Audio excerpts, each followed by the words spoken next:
Assalamualaikum warahmatullahi wabarakatuh. Perkenalkan, nama saya Jian Syakira Rehanindi. Saya NIM 144. Saya Putri Andina Sari, NIM 124. Nama saya Deva Miftaulia dari Prodi D4 Administrasi Negara, NIM 220913777141. Di sini saya akan menjelaskan tentang wawasan Nusantara.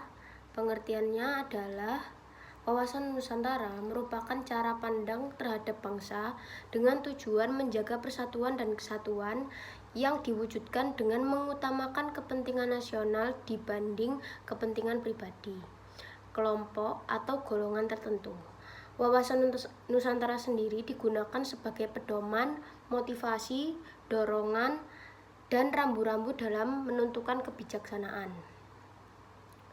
Lalu latar belakang dari wawasan Nusantara ini, secara umum terdapat 4 aspek yang melatar belakangi dan menjadi dasar dari wawasan Nusantara. Selain keempat aspek ini, tentu aspek-aspek yang paling berpengaruh terhadap wawasan Nusantara bangsa Indonesia. Yang pertama, aspek falsafah Pancasila. Wawasan Nusantara dikembangkan berdasarkan falsafah Pancasila yang mengandung nilai-nilai keimanan dan ketakwaan, keadilan, dan keberadaban, persatuan dan kesatuan, musyawarah untuk mencapai mufakat serta kesejahteraan guna menciptakan suasana damai dan tentram menuju kebahagiaan dan kelangsungan hidup bangsa dan negara Indonesia dari generasi ke generasi. Lalu yang kedua, aspek kewilayahan Nusantara. Kondisi objektif geografi Indonesia terletak pada posisi silang yang sangat strategis dan memiliki karakteristik yang berbeda dengan negara lain. Lalu yang ketiga, ada aspek sosial budaya. Wawasan Nusantara sendiri juga dikembangkan berdasarkan kondisi objektif bangsa Indonesia yang beraneka ragam budaya, adat istiadat, lalu agama dan bahasa, serta sistem masyarakat dan organisasi kemasyarakatannya. Yang keempat ada aspek kesejarahan. Bangsa Indonesia lahir di atas perjalanan sejarah yang sangat panjang, sedangkan semangat kebangsaan untuk menjadi bangsa merdeka ditandai dengan lahirnya organisasi Budi Utomo. Proklamasi 17 Agustus merupakan buah dari perjuangan yang dilandasi semangat tersebut. Oleh karena itu, semangat kebangsaan yang telah dibangun susah payah oleh generasi terdahulu seharusnya dapat tetap dipelihara dan dipertahankan oleh generasi saat ini. Tujuan wawasan Nusantara keluar adalah menjamin kepentingan nasional dalam era globalisasi yang kian mendunia maupun kehidupan dalam negeri. Lalu tujuan wawasan Nusantara ke dalam negeri adalah menjamin persatuan dan kesatuan di segenap aspek kehidupan nasional, baik aspek alamiah maupun aspek sosial. Bangsa Indonesia harus meningkatkan kepekaannya dan berupaya mencegah faktor-faktor penyebab timbulnya disintegrasi bangsa sedini mungkin. Juga terus mengupayakan terjaganya persatuan dan kesatuan dalam kebinekaan. Terima kasih. 4. Materi selanjutnya yaitu implementasi wawasan Nusantara. Implementasi wawasan Nusantara senantiasa berorientasi pada kepentingan rakyat dan wilayah tanah air secara utuh dan menyeluruh sebagai berikut. Yang pertama, implementasi wawasan Nusantara dalam kehidupan politik akan menciptakan iklim penyelenggara negara yang sehat dan dinamis.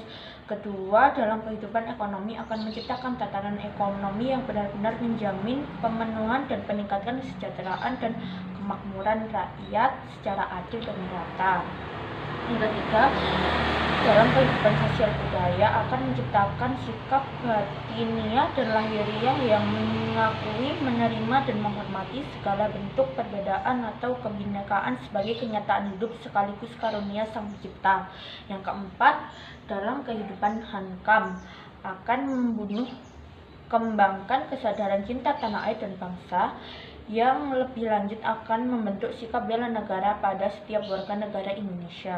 Materi selanjutnya yaitu peranan wawasan Nusantara. Yang pertama, mewujudkan serta memelihara persatuan dan kesatuan yang serasi dan selaras. Kedua, menumbuhkan rasa tanggung jawab atau pemanfaatan lingkungannya.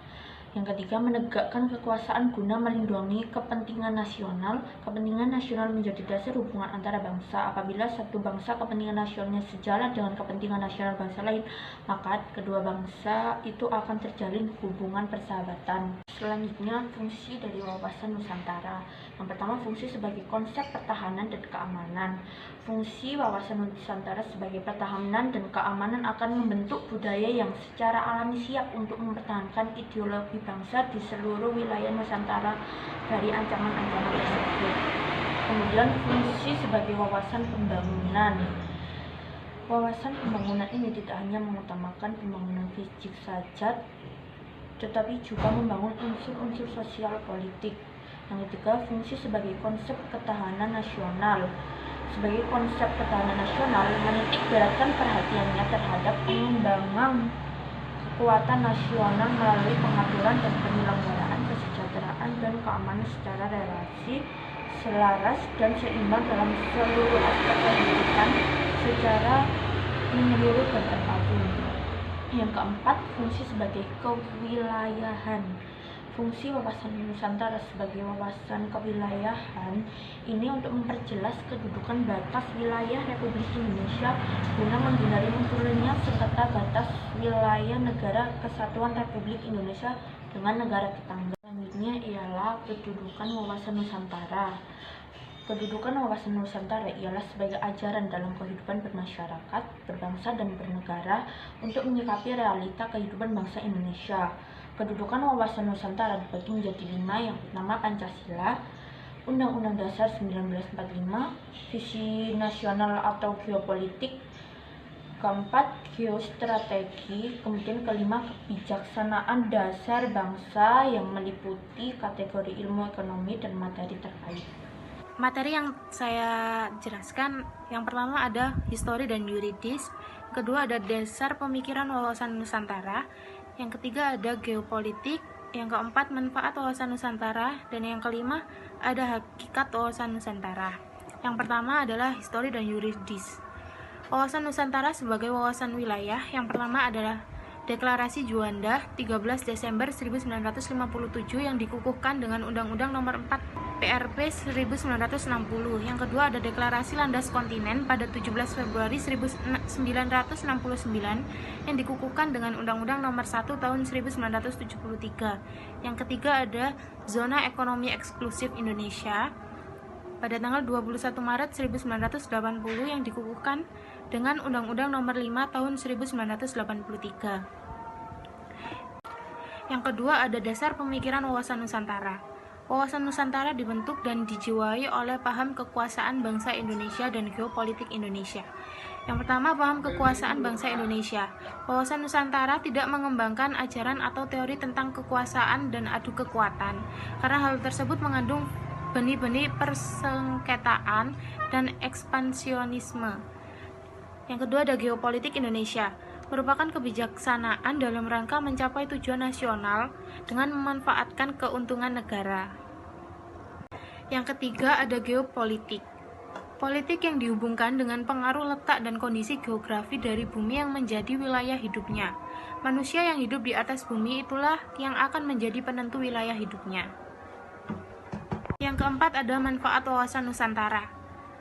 Manfaat wawasan Nusantara ke dalam untuk mewujudkan kesatuan dan keutuhan dalam semua aspek kehidupan bangsa dan negara, baik aspek alamiah maupun aspek sosial. Pada aspek alamiah mencakup trigatra, yaitu geografi, kekayaan alam, demografi atau kependudukan. Pada aspek sosial mencakup pancagatra, yaitu ideologi, politik, ekonomi, sosial budaya, dan hankam. Manfaat wawasan Nusantara keluar turut serta mewujudkan kebahagiaan, ketertiban, dan perdamaian bagi seluruh umat manusia. Manfaat wawasan Nusantara sebagai cara pandang dan visi nasional bangsa Indonesia, maka wawasan Nusantara harus dijadikan arahan, acuan, dan tuntunan bagi setiap individu, bangsa, dan pemerintah Indonesia, terutama dalam melaksanakan pembangunan nasional di segala bidang serta dalam menjaga NKRI. Implementasi wawasan Nusantara adalah bagaimana setiap gerak pembangunan di Indonesia harus selalu berorientasi pada kepentingan rakyat dan pada upaya integrasi wilayah tanah air secara utuh dan menyeluruh yang pelaksanaannya per bidang. Dalam bidang politik, berorientasi pada upaya menciptakan iklim penyelenggaraan negara yang sehat dan dinamis yang perwujudannya nampak dalam wujud pemerintahan yang kuat dan legitimasi sebagai penjelmaan dari kedaulatan rakyat. Dalam bidang ekonomi diorientasikan pada upaya menciptakan integrasi ekonomi nasional yang perwujudannya nampak pada terjaminnya pemenuhan peningkatan kesejahteraan rakyat secara adil dan merata. Dalam bidang sosial budaya diorientasikan pada upaya membangun sikap batiniah dan lahiriah yang mengakui, menerima dan menghormati segala bentuk perbedaan sebagai kenyataan hidup sekaligus karunia Allah SWT yang pada gilirannya akan tercipta suasana kehidupan bangsa yang harmonis, rukun dan bersatu dalam keberagaman yang dinamis. Dalam bidang Hankam diorientasikan pada upaya menumbuh kembangkan kesadaran cinta tanah air dan bangsa yang pada gilirannya akan membentuk sikap bela negara pada setiap bangsa Indonesia dalam arti yang seluas-luasnya. Yang kelima ada Hakikat Nusantara. Wawasan Nusantara ke dalam lebih menampakkan sifat sebagai kesatuan wilayah laut dengan pulau-pulau di dalamnya yang merupakan satu kesatuan utuh dan manunggal. Wawasan Nusantara keluar, yaitu Nusantara yang terletak di antara dua samudra dan dua benua berada pada posisi yang sangat strategis. Esensi wawasan Nusantara adalah cara memandang Indonesia yang majemuk tetapi satu, Bhinneka Tunggal Ika. Selanjutnya akan dijelaskan oleh teman saya.